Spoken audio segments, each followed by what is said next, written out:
जळगावमध्ये पंतप्रधान नरेंद्र मोदी यांच्या वर्षभर सोनं खरेदी टाळा या आवाहनावर सराफा बाजारासह ग्राहकांमध्ये संमिश्र प्रतिक्रिया उमटतात। वाढत्या महागाईच्या पार्श्वभूमीवर या आवाहनाचा सुवर्ण व्यवसायावरती परिणाम होऊ शकतो असं मत सराफा व्यावसायिकांनी व्यक्त केलंय। मात्र भारतीय अर्थव्यवस्था मजबूत करण्यासाठी हे आवाहन महत्त्वाचं आहे असे त्यांनी म्हटलंय। तर दुसरीकडे ग्राहकांनी अर्थव्यवस्थेसाठी मोदींचं आवाहन सकारात्मक असलं तरी प्रत्यक्षात वर्षभर सोन्याची खरेदी थांबवणं शक्य नाही अशी प्रतिक्रिया दिली आहे। या संदर्भात सराफा व्यावसायिक आकाश भंगाळे तसंच ग्राहक महेश चौधरी आणि जयश्री चौधरी यांच्याशी संवाद साधला आमचे प्रतिनिधी मंगेश जोशी यांनी। मोदींच्या या आव्हानानंतर काही परिणाम जो आहे खरं तर यावरती होऊ शकतो। आपल्यासोबत काही ग्राहक देखील आहेत। दादा काय नाव आपलं? महेश चौधरी। आपण काय करता? मी टीचर आहे गुजरातमध्ये। काय त्या पद्धतीने आता पंतप्रधानांनी आवाहन केलेलं आहे, या आव्हानाकडे तुम्ही कसं बघताय?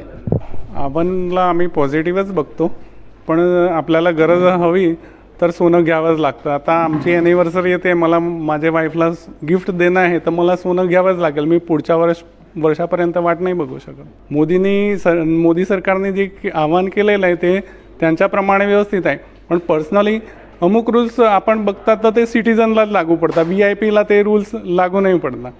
तर आपल्याला सध्या गरज आहे तर आपण सोनं घ्यावंच लागेल। अजूनही काही ग्राहक आपल्यासोबत आहेत, ते काय सांगा, काय नाव आहे आपलं? चौधरी जयश्री। तर आपण काय करता? मी टीचर आहे।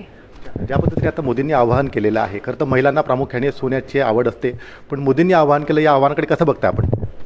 मी त्यांना 50-50 म्हणजे देते रेशिओ, कारण की असं तर बरोबरच आहे, पण मला आज गिफ्ट मिळतं आहे तर एक लेडीज तरीके मी ते गिफ्ट ॲक्सेप्ट करते आहे, कारण की मी म्हणजे सोन्यामध्ये इन्व्हेस्टमेंट बरोबर होत आहे। आता पुढे जाऊन मी ते कमी झालं जास्त झालं ते माझं नशीब आहे, जे असेल ते, पण मला तर घालू असं वाटतं। मोदींच्या या आवाहनानंतर भारतीय अर्थव्यवस्था आणि सराफा बाजारावर देखील मोठा परिणाम होण्याची देखील शक्यता सराफा व्यावसायिकांनी व्यक्त केलेली आहे। पण ज्या पद्धतीने ग्राहकांचा जर विचार केला तर ग्राहकांनी देखील काही प्रमाणात जे आहे यामध्ये सकारात्मकता जरी असली तरी मात्र वर्षभर सोनं खरेदी करण्यासाठी थांबणं हे अवघड असल्याचं देखील मत त्यांनी व्यक्त केलं आहे। मंगेश जोशी, NDTV मराठी, जळगाव।